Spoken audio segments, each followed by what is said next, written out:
Antman and the Wasp Quantumania review. Let's get right to it. Action. You're an interesting man, Scott Lang. You're an Avenger.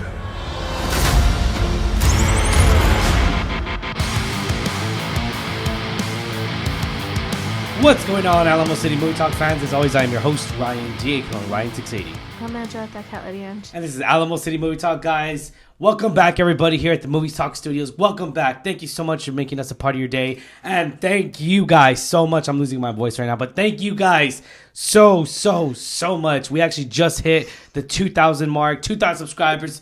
We did it. You did it. Everybody did it, guys, here at the Movie Talk Studios, and we're a little under the weather here. We got a little bit of an allergy season that's really been hitting us. The weather's been 80 degrees, going back to 30 to 30 degrees. It's just, it's a disaster. It really is, of its own right. But let's get right to it. Antman and the Wasp Quantumania review, guys. Let's get right to it.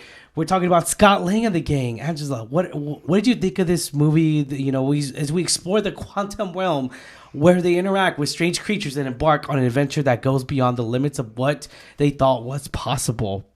With that being said and everything, you know, were you a fan of, I mean, right at the theater, what was your thoughts after watching this movie here? So going into, you know, I know we had seen the trailer a lot. They really promoted the heck out of this film. Yeah, they did. Kept seeing the trailer over and over, and it actually got me really excited because the possibility of, you know, showing this new world, these new worlds, this new universe that exists underneath ours, was really cool. You know, I was kind of curious to see what direction they'd go because, again, it's new species. You know, we don't know too much about the quantum realm. You know, I know not too much. Kind of discover new things with every new movie. Yeah, a little bit. So I was kind of curious, like, what direction they were going to go. And, you know, I love the cast, you know, like Paul Rudd, Evangeline Lilly. We're going to talk about the positives at Michael first. Douglas, Michelle Pfeiffer, which is, amazing, right? And even also Catherine Newton, who plays the grown-up version of Cassie. Yeah. So I was really excited by the cast. Now, I wasn't too sure what direction and what story, how they were going to continue this. You know, I know we've had Ant-Man, we've had the second one, Antman and the Wasp.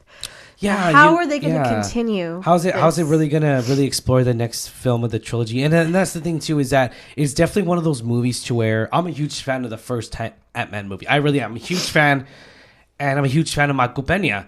And that was really a bummer that we did not get him attached to this movie. Now I understand why. I do understand why. And it would have been silly, I think, in my opinion, to have written him in somewhere because 98% of the film is not on Earth. Like 99% of the scenes are in the quantum realm. We're gonna talk about the positives here. So the positives here is Bill Murray makes a cameo in here as well. So funny. Yeah. Jonathan Majors. Let's talk about this. Let's talk about this guy, this mother amazing actor that we're getting out of him. Oh my God.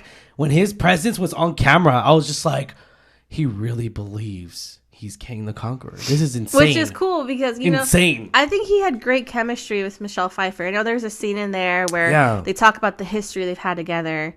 And not necessarily his origin, but like how he ended up in the quantum realm. Yeah. And I really liked how they explained it, the story behind it, the arc behind it. Yeah. And I thought it was so cool, their chemistry together. I really did. So he is such a great actor. Yeah. Michelle Pfeiffer as well. I think she's such a phenomenal actress. And just to see them on screen together was great. Yeah. Jonathan Majors, he's just a force to be reckoned with right now. He's going to hit it big on this one.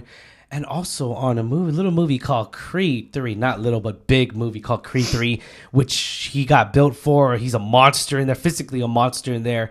He looks amazing, as I've already does Michael B. Jordan. And they're going to clash together in Creed 3, which looks exquisite. It really looks good. I can't wait. Now, after watching him do King the Conqueror, seeing him more of the brilliant side of his drama, of his facial expressions, of his his voice. I feel like his voice, he changed it a lot for playing this character, and I think he kind of knew what interpretation he wanted to do as King the Conqueror. I'm talking about these interpretations here. Michelle Pfeiffer, you know, Hank Pym, Paul Rudd, of course. Paul Rudd, I love Paul Rudd. Paul Rudd's really good. You know, the first 5 to 10 minutes of this movie that it first starts out, I'll be honest here, I actually enjoyed it for what it is. Well, yeah, because it's like you see his life, you know? But post Endgame. Yeah, we see Hope. Hope looks amazing. She looks phenomenal. It really, really was to see really the chemistry between both of them has always been really good, and I enjoyed it. And the chemistry, though, for me between Scott Lang and Casey Lang, it kind of wasn't going for me a little bit. We're not gonna mention any spoilers here, but it wasn't really flowing well for me as much. I didn't love her character arc. She didn't even get a character arc. Let's be honest here. She really didn't. She did, but she did. But like the way her characters, I know she's a teenager. We were all teenagers once. I know how we were. But I'm just like, there's just something about her. Not gonna say chemistry, but just the way her character was. That just, it's probably just the way it's written. It just didn't quite do it for me. I'm sorry, right. It didn't flow right. Yeah, it really didn't. Unfortunately, I think Catherine Newton's a great actress, but I just didn't like the character Kathleen as she's not necessarily an adult, but as a grown up. We saw her in Antman the one, where she's a small child. Of course. Well, now she's grown post Endgame. Several years have passed, but I just didn't love Cassie. Yeah, and I didn't love Scott and Cassie together. I didn't. No, and I didn't. That gave me a big problem because a lot of his drive now is that he's reunited with his daughter. And he's with his daughter. That's always been what he's about. And it doesn't make sense because we're not going to mention, but it's almost the ambitions of her actions really put Scott in danger, and it kind of puts him to where like, but I just wanted to be with you. Like that was my whole point. That was my end game, right? That was Scott Lang. I wanted to be with my daughter. Wanted to make every second count. And now that now that he's reunited, it just seems out of place. It really does. I get both sides of the story, but again, I think it's just the naivete of her character being a teenager and not fully understanding what Scott went through and what he did to be reunited. That annoys me a little bit. But overall, I think the cast was still great. I didn't love, like I said, her character. There's also another character we didn't like. I don't know if you want to mention that. So we'll go ahead and talk about it real quick. So we're headed towards the negativities of this movie, and I hate to say it, this is definitely one of those things to where, why the hell did Disney effing freaking approve this? We get Modoc in here, and Modoc is played by House of Cards, which I thought he was really good in House of Cards and everything. I thought he was really good, good in Antman in the first movie. We actually get him in here again, and it's so cringe. It's cringe. It's the most cringe-worthy thing I've seen in a while. We get Modoc in there. It looks like the skull of the face is just so brutally annoying, so blurry annoying. You can't really tell it's just the way it was made. I was just like, Marvel, Disney, why the hell did y'all approve that?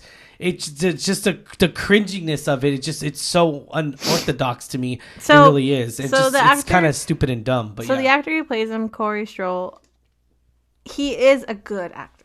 And I feel like Disney did him dirty with his character. They did. I mean, they did his character arc kind of dirty. And I know we were talking off camera that the CGI in this film, very limitless of where you can go. It was good, yeah. You have this whole nother realm that no one knows anything about. Yeah. And you have the creativity freedom to make it what you want. To make it anything. Yeah, everything's CGI in this movie. Yeah. So, but again, pretty much, you have a whole uncharted worse of characters and worlds. It's not just one world. It's a whole universe, several worlds, and we see that. We see glimpses of that. We meet other species. We meet other people.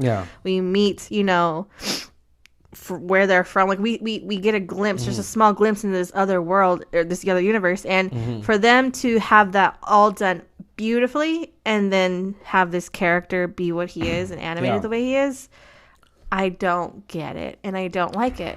I really wish they had taken his character and made him look differently.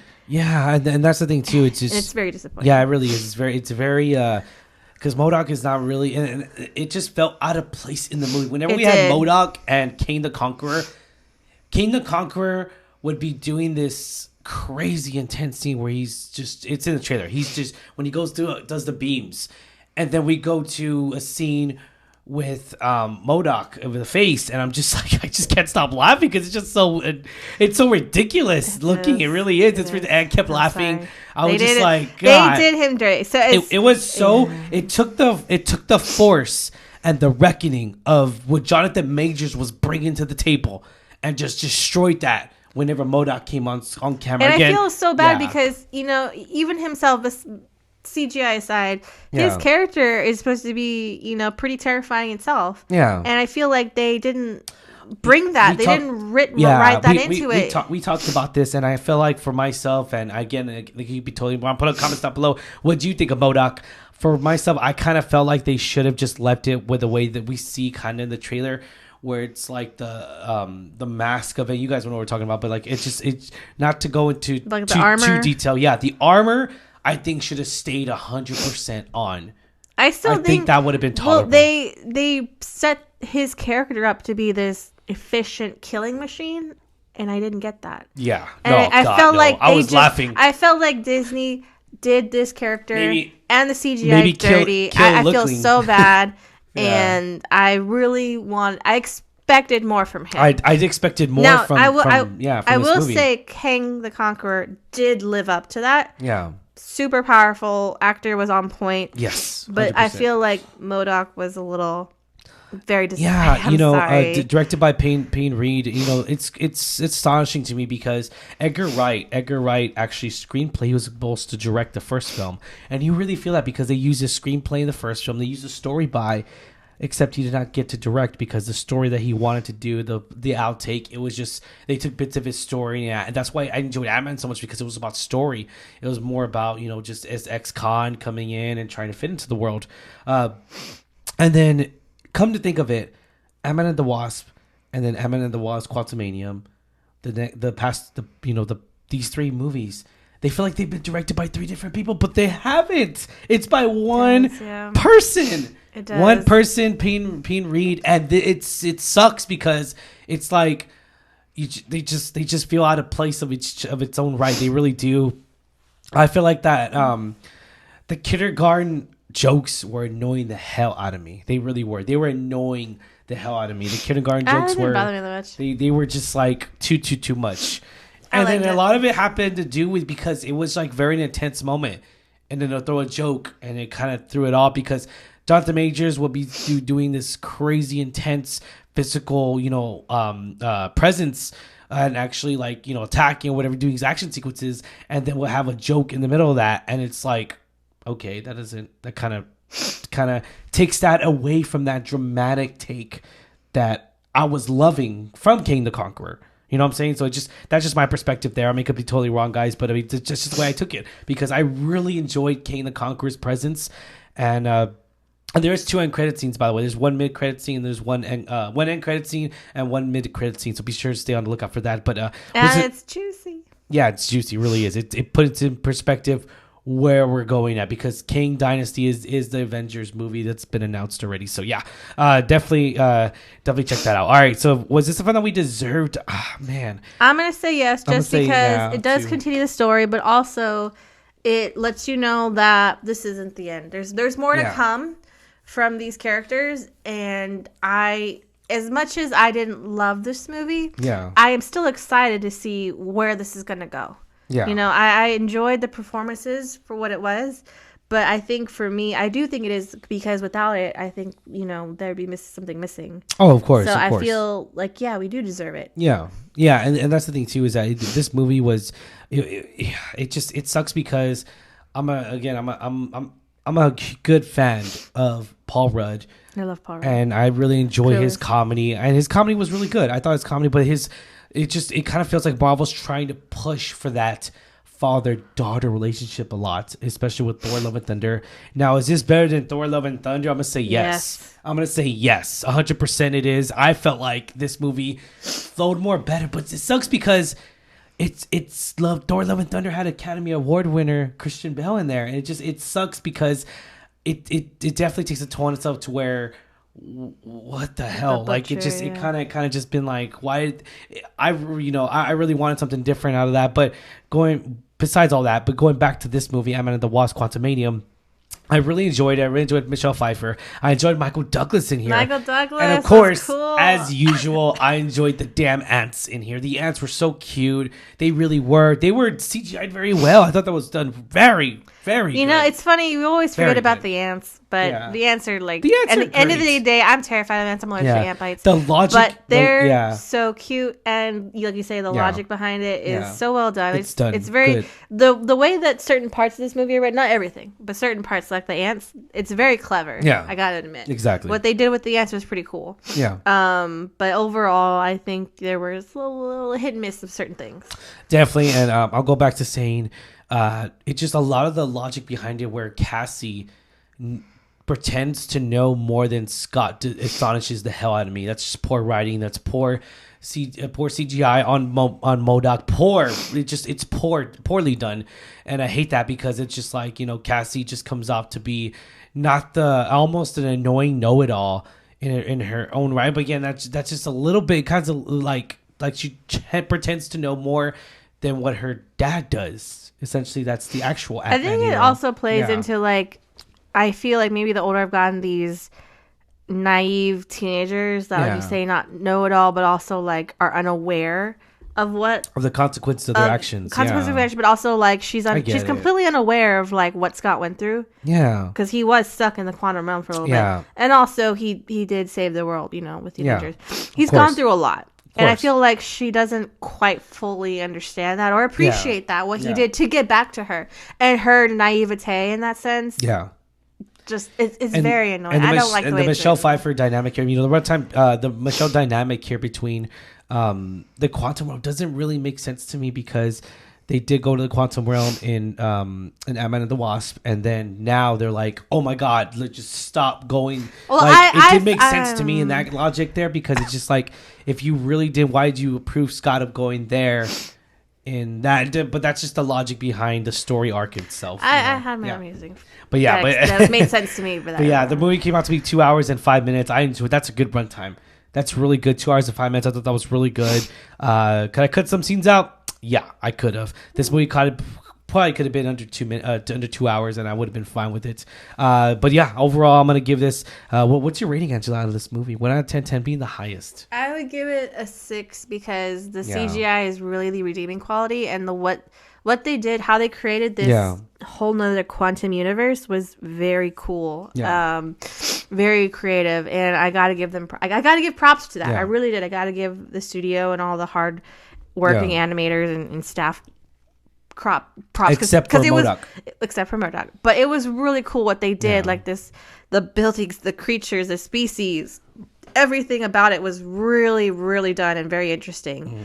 So I gotta say, the redeeming quality for me was this very, very interesting world that they created. Of course, the quantum realm. It was definitely something different that we've never touched upon. We just had like, there's a quantum realm. Michelle Pfeiffer was stuck there for so many years, and she really was there, and she really explored more than we were even told of in this story here. So again, that's just really good. I love that. I enjoyed that aspect. That different character arc we got with Michelle Pfeiffer was really good. I thought that was very well written. Jonathan Major's character was very well written. I thought that was really good. Yeah, Kang was pretty cool. Yeah, Kang was just really good. His voice, his facial expressions, his presence, the eyes, just everything. The way, just especially when he does the arm thing. We see that in the trailer. He just believes that that he's the conqueror. He really believes that. He really cold-heartedly. He's taking revenge. On those who exiled him. Exactly, he really does, and I love that. I really do, and it comes to the sense to where Jonathan Majors is a force to be reckoned with, and I love that.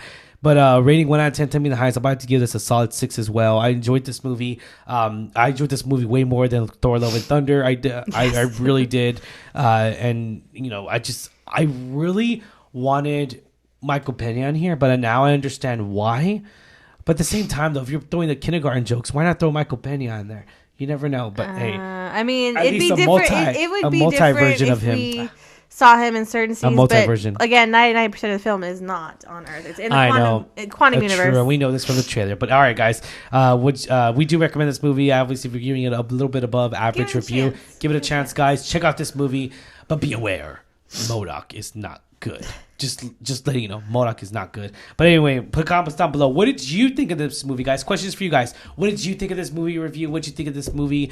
Did you love it? Did you hate it? Were you like, no, guys, Modoc looks amazing? I have to politely disagree with you there, but hey, just let us know in the comments down below. What did you think of this movie, guys? And we love talking about Antman and the Wasp because I love the first Antman. I own the first Antman. I really enjoyed the whole Antman world. The second one, yeah, and the second one was the second one. I actually didn't mind.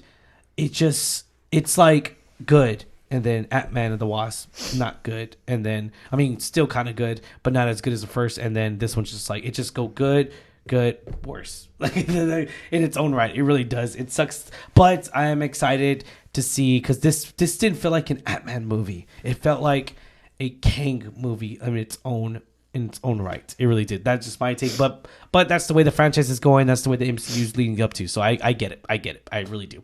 But anyways, thank you guys so much. As always, I'm your host, Ryan Dick. Hello, Ryan680. I'm Angela Dakalian. And this is Alamo City Movie Talk, guys. Be sure to like, share, subscribe. Hit that subscribe notification. And thank you so much from our subscribers. Thank you, 2,000 guys. Have a good one. Check you later.